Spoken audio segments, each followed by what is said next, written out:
Halo adik-adik, selamat datang di channel Ayo Sekolah Fisika bersama saya Mr. YP. Pada video pembelajaran kali ini kita akan belajar materi fisika tentang kapasitor. Kapasitor merupakan salah satu jenis komponen elektronika yang paling sering digunakan karena memiliki banyak fungsi, seperti pada keyboard komputer, pada mikrofon kondensor, layar sentuh pada HP atau ponsel, laptop dan perangkat medis, dan banyak peralatan elektronika lainnya yang pasti menggunakan kapasitor. Kapasitor merupakan komponen listrik dua terminal atau kutub yang memiliki kemampuan atau kapasitas untuk menyimpan energi dalam bentuk muatan listrik. Misalnya jika dua buah konduktor yang bentuknya sembarang dan netral, seperti yang ditunjukkan pada gambar, dan kedua konduktor tersebut kita hubungkan dengan baterai hingga timbul beda potensial V di antara keduanya, maka muatan pada masing-masing konduktor pasti sama besar, tetapi tandanya akan berbeda. Yang satunya plus Q dan yang lainnya minus Q. Susunan kedua konduktor seperti ini dinamakan kapasitor. Menurut eksperimen, besarnya muatan kapasitor sebanding dengan beda potensial kedua konduktor tersebut. Tahu? Q sebanding dengan V. Agar kedua sisi mempunyai dimensi sama, yaitu ruas kiri dan kanan, memiliki satuan yang sama, maka sisi kanan dapat kita kalikan dengan suatu konstanta yang kita beri simbol C besar. Maka kita bisa tuliskan Q sama dengan C kali V, atau C sama dengan Q per V. Dengan C ini kita sebut sebagai kapasitansi kapasitor, yaitu ukuran kemampuan atau daya tampung dari kapasitor untuk menyimpan muatan pada tegangan yang diberikan. Satuan dari C adalah farad, dengan satu farad itu sama dengan 1 coulomb per volt. Satuan dari kapasitor juga dapat dinyatakan dalam awalan, ya, dengan awalan maksudnya, yaitu bisa juga dinyatakan dalam 1 mikrofarad, yaitu 10 pangkat minus 6 farad, 1 nanofarad atau 10 pangkat minus 9 farad, dan 1 pikofarad atau 10 pangkat minus 12 farad. Pada kapasitor keping sejajar seperti yang ditunjukkan pada gambar, yaitu dua plat atau keping logam yang sejajar dengan luas A yang sama dipisahkan oleh jarak D satu sama lain. Maka satu keping membawa muatan plus Q dan yang lainnya membawa muatan minus Q. Untuk ruang antar keping yang berisi udara atau ruang hampa, kuat medan listriknya adalah tetap, yaitu E sama dengan sigma bagi epsilon 0, dengan sigma itu adalah rapat muatan atau Q per A. Maka E-nya atau medan listriknya adalah sama dengan Q per A kali epsilon 0. Untuk jarak pisah keping D, ya, hubungan antara medan listrik dengan beda potensial antara kedua keping V diberikan oleh V sama dengan E kali D, atau E-nya sama dengan V per D. Sehingga kita bisa tuliskan E sama dengan Q per A kali epsilon 0 itu menjadi Q per V sama dengan A kali epsilon 0 bagi D. Dengan Q per V itu adalah C, maka kita bisa tuliskan C atau C0 itu sama dengan A kali epsilon 0 bagi D. Dengan C0 itu merupakan kapasitansi kapasitor dalam ruang hampa atau udara. Dalam rangkaian, kapasitor dapat disimbolkan seperti yang ditunjukkan pada gambar. Bagaimana caranya jika kita ingin menyimpan muatan yang besar pada kapasitor tanpa memperbesar beda potensial pengisi? Jika kita meningkatkan kapasitas kapasitor dengan mengurangi jarak antar keping, maka akan membuat udara di antara keping akan tembus pada medan listrik sekitar 3000 volt per milimeter. Tembusnya udara ini akan membuat suatu percikan melompat menyeberangi celah antar keping sehingga muatan yang tersimpan menjadi hilang. Seperti yang ditunjukkan pada gambar, salah satu cara untuk mengisi masalah udara tembus ini adalah dengan menyisipkan dielektrik. Dielektrik adalah bahan isolator seperti karet, kaca, dan kertas. Keuntungan lain dari adanya dielektrik ini adalah kapasitas kapasitor akan meningkat. Jika C0 adalah kapasitas kapasitor dalam ruang hampa atau tanpa dielektrik, maka kapasitas kapasitor yang disisipkan bahan dielektrik dengan permitivitas relatif epsilon R adalah C sama dengan epsilon R kali C0. Karena C0 sama dengan epsilon kali A bagi D, maka C-nya menjadi epsilon R kali epsilon 0 kali A bagi D. Maka kita dapat simpulkan bahwa faktor-faktor yang mempengaruhi kapasitas kapasitor adalah jarak antar keping, luas keping, dielektrik, dan beda potensial. Ada beberapa jenis kapasitor yang sering digunakan, yaitu kapasitor kertas, kapasitor elektrolit, dan kapasitor variabel seperti yang ditunjukkan pada gambar. Untuk kapasitor kertas, kertas berfungsi sebagai bahan penyekat di antara kedua plat. Kapasitor jenis ini memiliki kapasitas sebesar 0,1 mikrofarad. Pada kapasitor elektrolit, sebagai bahan penyekat adalah aluminium oksida, dan kapasitor ini memiliki kapasitas paling besar sampai 100.000 picofarad. Sedangkan kapasitor variabel adalah kapasitor dengan nilai kapasitor dapat diubah-ubah, sehingga kapasitor jenis ini digunakan untuk mengubah frekuensi gelombang radio penerima. Penyekatnya adalah udara dan kapasitasnya sampai 500 picofarad. Berapa energi yang tersimpan dalam kapasitor?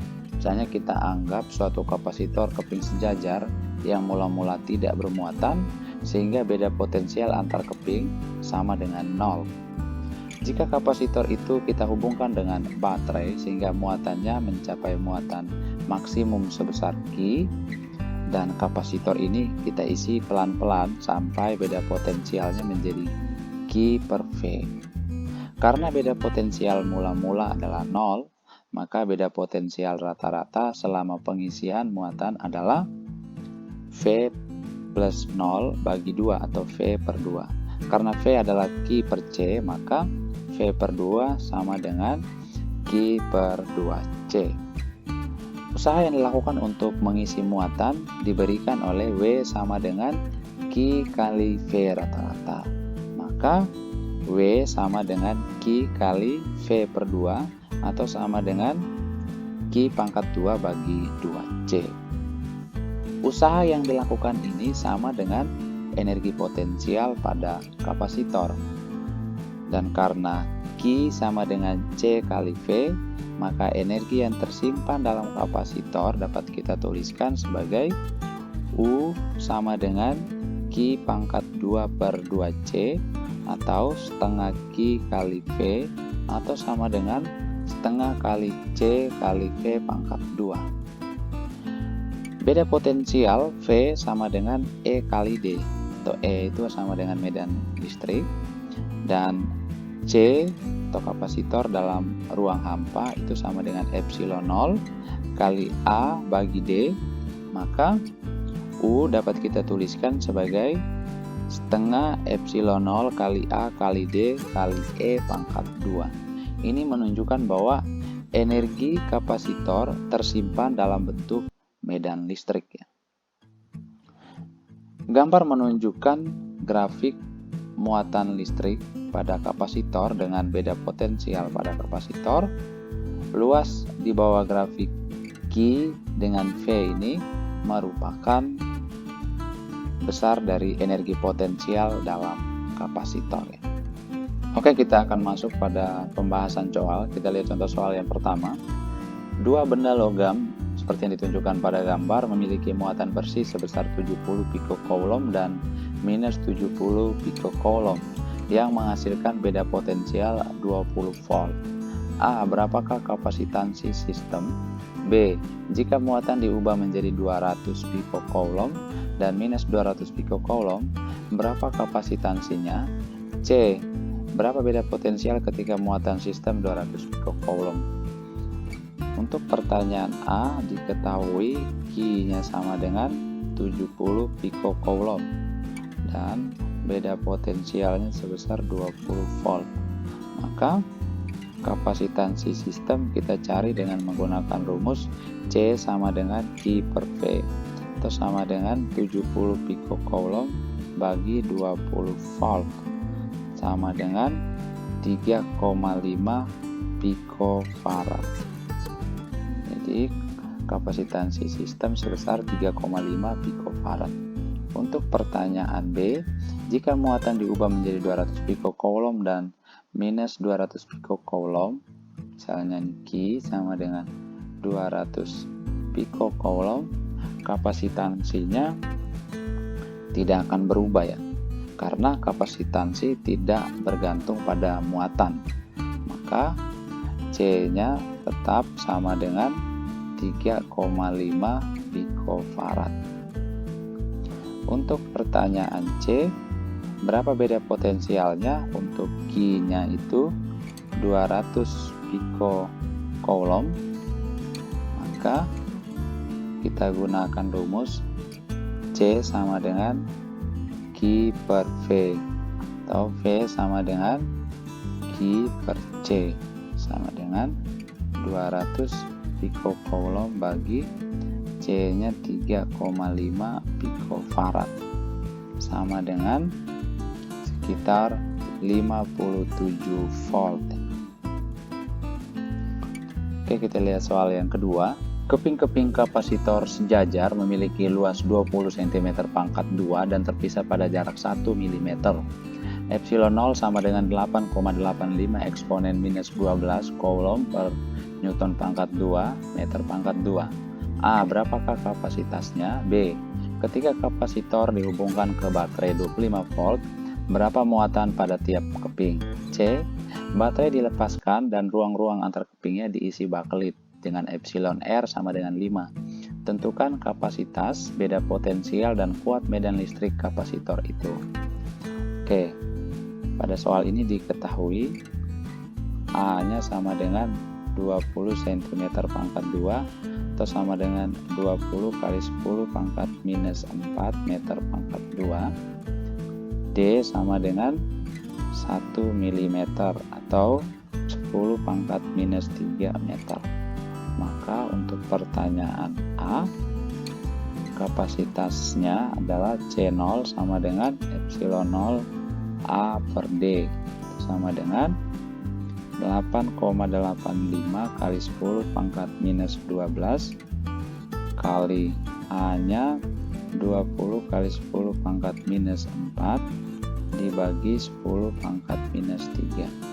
Maka C0 nya sama dengan 1,77 kali 10 pangkat minus 11 farad atau sama dengan 17,7 picofarad. Untuk pertanyaan B, ketika kapasitor dihubungkan ke baterai 25 volt, maka muatannya adalah, jadi kita gunakan rumus Q0 nya sama dengan C0 kali V sama dengan 17,7 picofarad dikali 25 volt, maka Q0 nya sekitar 442,5 picocoulomb. Untuk pertanyaan C, baterai dilepaskan dan ruang-ruang antar kepingnya diisi bakelit dengan epsilon R-nya 5, maka kapasitasnya adalah sebesar C pada bahan sama dengan epsilon R kali C0 maka sama dengan 5 kali 17,7 pikofarad. C dalam bahannya sebesar 88,5 pikofarad. Karena baterai dilepaskan, maka V-nya berubah.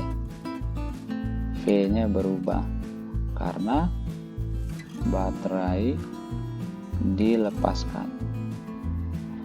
Karena V-nya berubah, maka Q-nya tetap. Q tetap.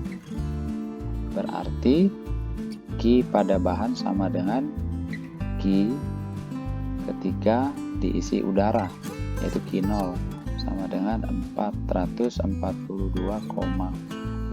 pikocoulomb. Maka beda potensialnya kita gunakan rumus Q bahan bagi Q C pada bahan sama dengan 442,5 pikocoulomb bagi 88,5 pikofarad atau sama dengan 5 volt ya, sebesar 5 volt. Dan kuat medan listrik pada kapasitor kita gunakan rumus E sama dengan V bagi D sama dengan 5 bagi 10 pangkat minus 3 atau sama dengan 5000 volt per meter. Oke, untuk soal yang ketiga, dua kapasitor C1 yang diisi udara dan C2 diisi bahan dengan epsilon R-nya sama dengan 8 epsilon 0. Tentukan perbandingan C1 bagi C2. Dari gambar, C1-nya memiliki luas keping A dan jarak antar kepingnya D. Maka C1-nya sebesar epsilon 0 kali A bagi D. Sedangkan pada keping kapasitor yang kedua, C2-nya sama dengan epsilon kali A2 bagi D2. Karena epsilonnya sama dengan 8 epsilon 0, A2-nya sama dengan 2A bagi D2-nya 4D. Maka ini sama dengan 4 kali epsilon 0 kali A per D. Maka C1 bagi C2 sama dengan epsilon 0 A per D bagi 4 epsilon 0 A per D.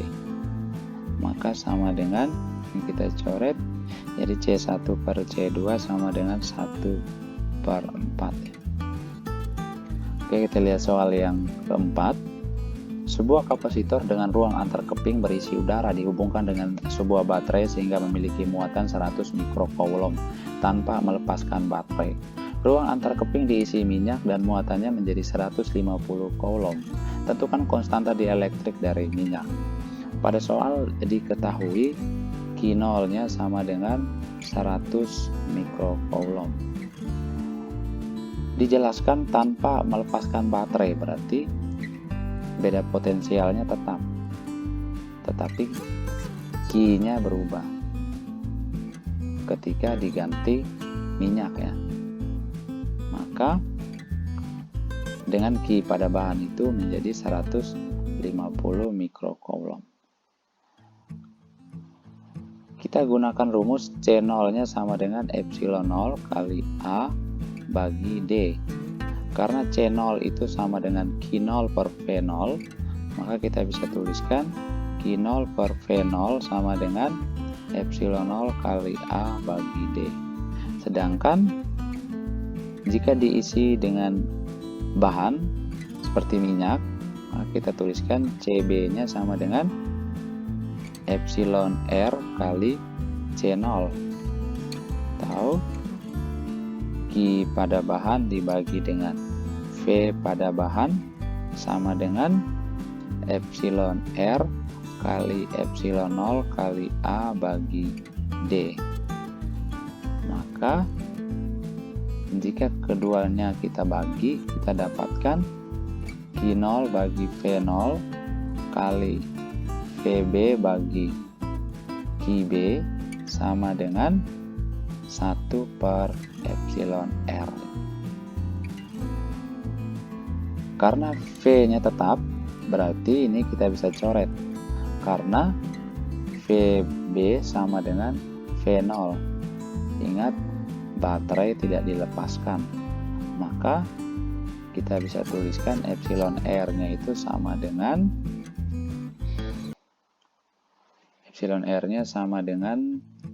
QB bagi Q0 sama dengan 150 mikrocoulomb bagi 100 mikrocoulomb. Maka epsilon R dari minyak sebesar 1,5. Oke, kita lihat soal yang kelima. A. Kapasitor 3,0 mikrofarad dihubungkan ke baterai 12,0 volt. Berapa banyak energi yang disimpan di kapasitor? B. Jika kapasitor tadi dihubungkan ke baterai 6 volt, berapa banyak energi yang disimpan?